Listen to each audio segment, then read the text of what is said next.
tükenmez bizlerden yükseğe, yükseğe.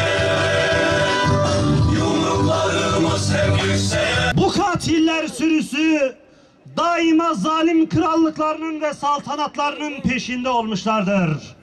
Ama hesapların da üstünde Allah'ın bir hesabı vardır. وَمَكَرُوا وَمَكَرَ اللّٰهِ وَاللّٰهُ خَيْرٌ مَكِيرٌ. Filistin, Arakan, Çeçenistan yanıyor. Evler, iş yerleri bombalanıyor.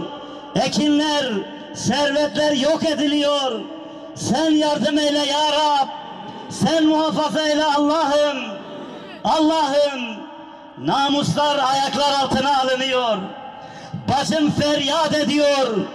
Yardıma gidemedik. Duaya geldik.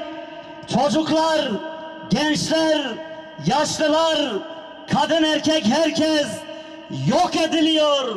Açlık, yokluk, kıtlık, mağduriyet, mahkumiyet kol geziyor. Allah'ım, sahipsizlerin sahibi, kimsesizlerin kimsesi sensin ya Rab. Bizi düşman ellere bırakma Allah'ım.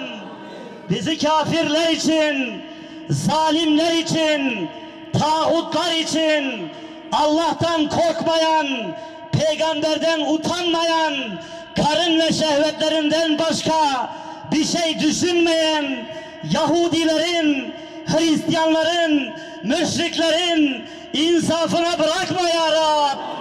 Evet. Katil İsrail'i telin için.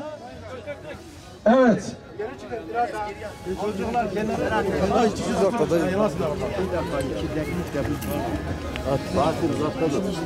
Tekbir!